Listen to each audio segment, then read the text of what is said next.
ओम शांति। 19 अप्रैल अव्यक्त मुरली। Revise date 30 दिसंबर 85। Topic विशाल बुद्धि की निशानी।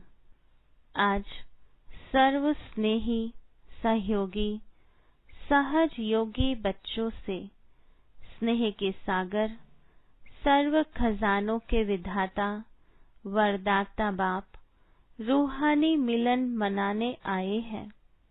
यह रूहानी स्नेह का मिलन अर्थात रूहों का मिलन विचित्र मिलन है।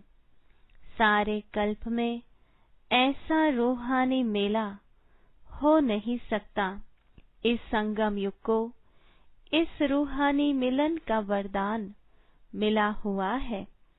इस वरदानी समय पर वरदाता बाप द्वारा वरदानी बच्चे इस अविनाशी वरदान को प्राप्त करते हैं। बाप का भी विधाता और वरदाता का अविनाशी पाठ इसी समय चलता है। ऐसे समय पर वरदानों के अधिकारी आत्माएं अपना सदा काल का अधिकार प्राप्त कर रही हो। ऐसे रूहानी मेले को देख बाप दादा भी हर्षित होते हैं।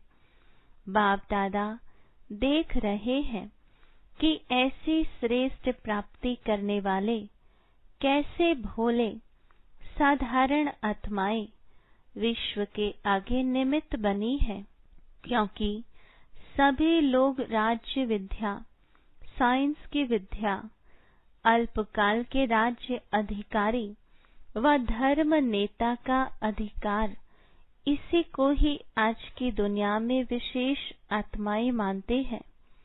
लेकिन बाप दादा कौन सी विशेषता देखते हैं? सबसे पहले अपने आप को और बाप को जानने की विशेषता जो आप ब्राह्मण बच्चों में है वह किसी भी नामी ग्रामी आत्मा में नहीं है। इसलिए भोले साधारण होते हुए वरदाता से वरदान ले जन्म जन्म के लिए विशेष पूज्य आत्माएं बन जाते हैं। जो आज की नामी ग्रामी आत्माएं हैं वह भी पूज्य आत्माओं के आगे नमन वंदन करती है।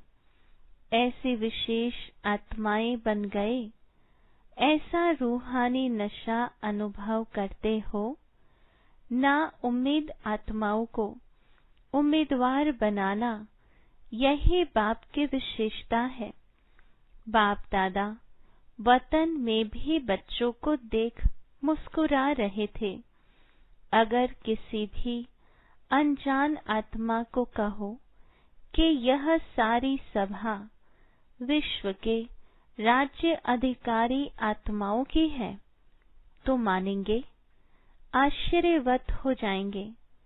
लेकिन बाप दादा जानते हैं कि बाप को दिल के स्नेह दिल की श्रेष्ठ भावना वाली आत्माएं प्रिय है। दिल का स्नेह ही श्रेष्ठ प्राप्ति कराने का मूल आधार है।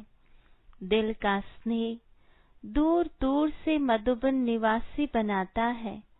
दिलाराम बाप को पसंद ही दिल का स्नेह है।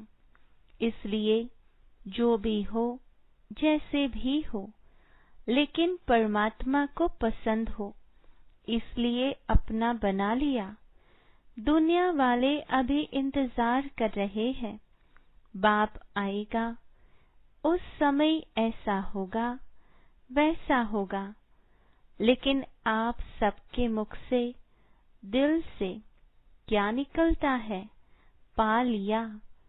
आप संपन्न बन गए और वह बुद्धिवान अब तक परखने में समय समाप्त कर रहे हैं। इसलिए ही कहा गया है भोलानाथ बाप है। पहचानने की विशेषता ने विशेष आत्मा बना लिया, पहचान लिया, प्राप्त कर लिया। अब आगे क्या करना है? सर्व आत्माओं पर रहम आता है तो सभी आत्माएं एक ही बेहद का परिवार है। अपने परिवार की कोई भी आत्मा वरदान से वंचित न रह जाए, ऐसा उमंग उत्साह दिल में रहता है। वह अपनी प्रवृत्तियों में ही बिजी हो गए हो, बेहद की स्टेज पर स्थित हो। बेहद की आत्माओं की सेवा का श्रेष्ठ संकल्प ही सफलता का सहज साधन है। अभी सेवा की गोल्डन जुबिली मना रहे हो ना, उसके लिए विशाल प्रोग्राम बनाए हैं ना। जितना विशाल प्रोग्राम बनाया है, उतना ही विशाल दिल, विशाल उमंग और विशाल रूप की तैयारियां की है। या यही सोचते हो भाषण करने को मिलेगा तो कर लेंगे, निमंत्रण बांटने को मिलेगा तो बांट लेंगे, यही तैयारियां की है? इसको ही विशाल तैयारियां कहा जाता है। जो ड्यूटी मिली वह पूरी कर लेना, इसको ही विशाल उमंग नहीं कहा जाता। ड्यूटी बजाना यह आज्ञाकारी बनने की निशानी तो है, लेकिन बेहद की विशाल बुद्धि, विशाल उमंग उत्साह, सिर्फ इसको नहीं कहा जाता। विशालता की निशानी यह है, हर समय अपनी मिली हुई ड्यूटी में, सेवा में नवीनता लाना। चाहे भोजन खिलाने की, चाहे भाषण करने की ड्यूटी हो, लेकिन हर सेवा में हर समय नवीनता भरना, इसको कहा जाता है विशालता। जो 1 वर्ष पहले किया उसमें कोई न कोई रूहानियत की एडिशन जरूर हो, ऐसा उमंग उत्साह दिल में आता है। वह सोचते हो जैसे चलता है वैसे ही होगा। हर समय विधि और वृद्धि बदलती रहती है। जैसे समय समीप आ रहा है, वैसे हर आत्मा को बाप की, परिवार की समीपता का विशेष अनुभव कराओ। मनन करो कि क्या नवीनता लानी है। अभी कॉन्फ्रेंस का विशाल कार्य कर रहे हो ना, सभी कर रहे हो या जो बड़े हैं वही कर रहे हैं? सभी का कार्य है ना। हर एक को सोचना है, मुझे नवीनता के लिए सेवा में आगे बढ़ना है। चाहे आगे निमित्त थोड़ों को ही बनाना होता है। जैसे भाषण करेंगे तो थोड़े, इतनी सारी सभा करेगी क्या? हर एक की अपनी अपनी ड्यूटी बांट करके ही कार्य संपन्न होता है, लेकिन सभी को निमित्त बनना है। किस बात में? चारों ओर जहां भी हो, जिस भी ड्यूटी के निमित्त हो, लेकिन जिस समय कोई विशाल कार्य जहां भी होता है, उस समय दूर बैठे भी उतने समय तक सदा हर एक के मन में विश्व कल्याण की श्रेष्ठ भावना और श्रेष्ठ कामना जरूर होनी चाहिए। जैसे आजकल के VIP अगर स्वयं नहीं पहुंच सकते हैं तो शुभ कामनाएं भेजते हैं ना, तो आप उन्हों से कम हो क्या? आप सभी विशेष आत्माओं की शुभ भावना, शुभ कामना उस कार्य को अवश्य सफल बनाएगी। यह विशेष दिन, विशेष कंगन बांधना चाहिए और किसी भी हद की बातों में संकल्प शक्ति, समय की शक्ति व्यर्थ न गवाएं। हर संकल्प से, हर समय विशाल सेवा के निमित्त बन, मनसा शक्ति से भी सहयोगी बनना है। ऐसे नहीं कि आबो में कॉन्फ्रेंस हो रही है, हम तो फलाने देश में बैठे हैं। नहीं, आप सभी विशाल कार्य में सहयोगी हो।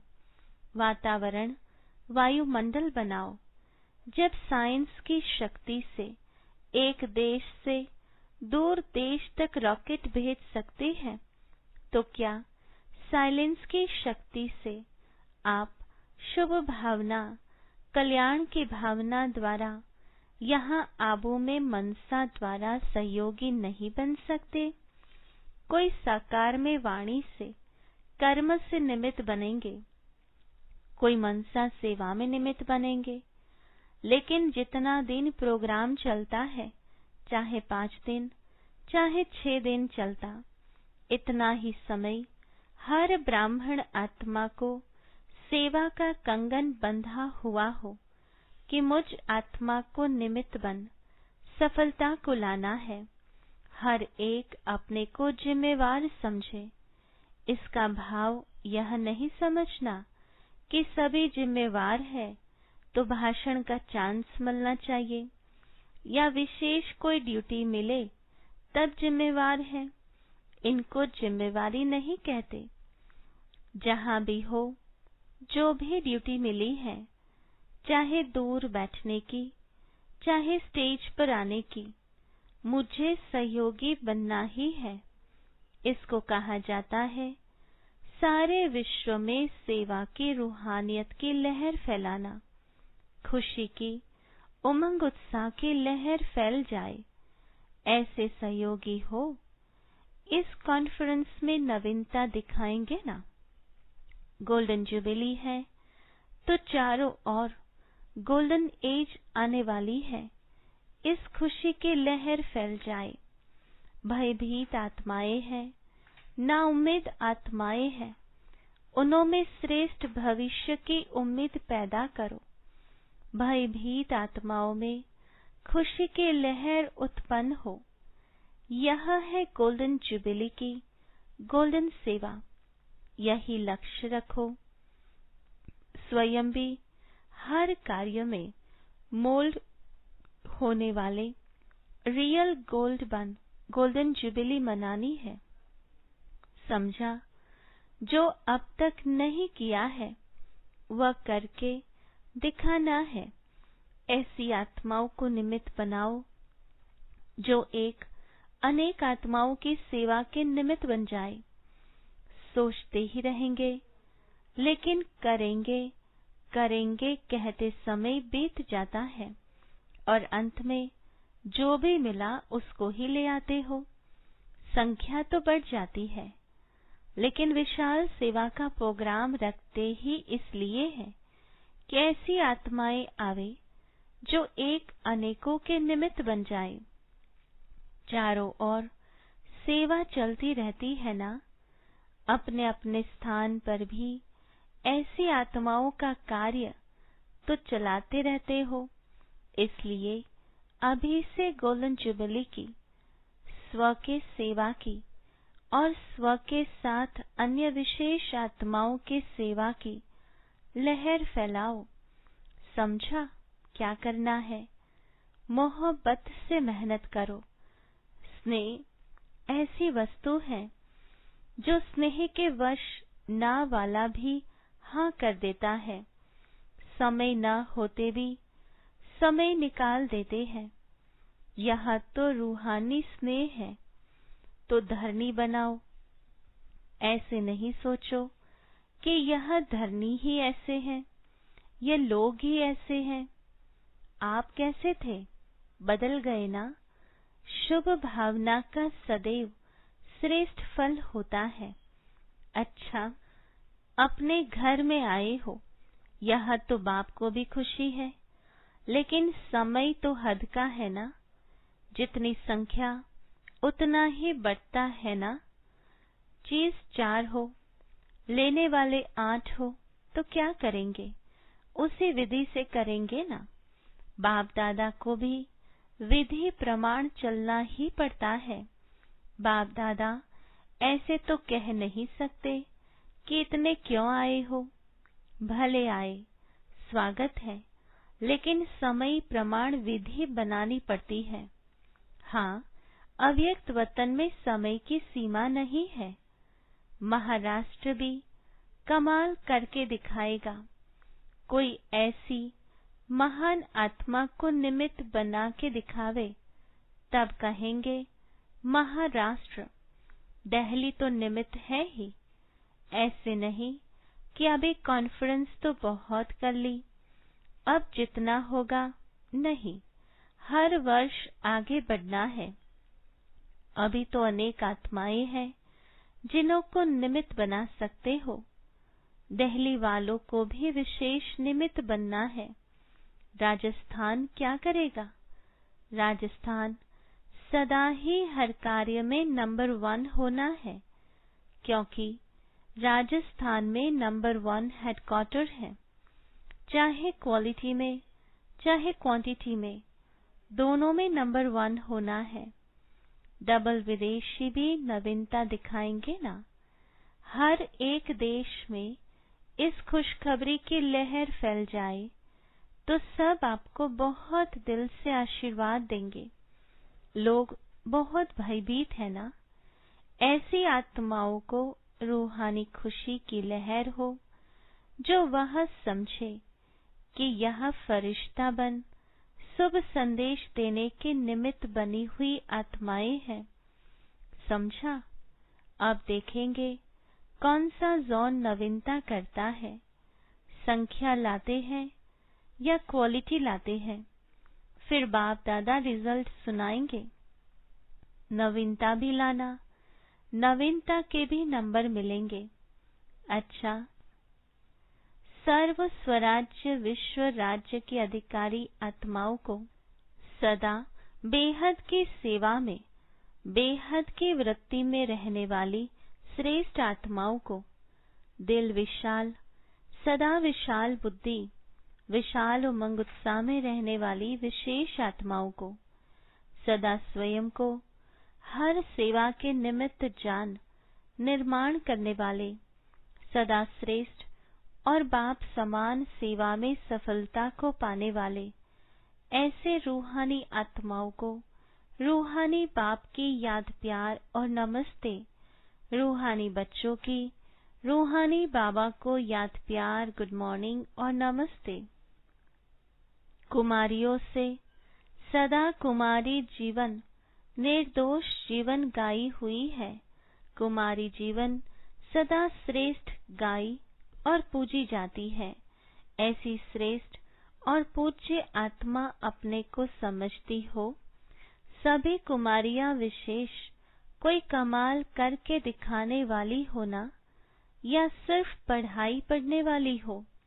विश्व सेवाधारी बनेगी या हद की? गुजरात की सेवा करनी है या मध्य प्रदेश की या फलाने स्थान की सेवा करनी है? ऐसे तो नहीं। एवर रेडी आत्माएं औरों को भी एवर रेडी बना देती है। तो आप कुमारियां जो चाहे वह कर सकती है। आज की गवर्नमेंट जो कहती है वह कर नहीं पाती। ऐसे राज्य में रह करके सेवा करनी है तो इतनी शक्तिशाली सेवा होगी, तब सफलता होगी।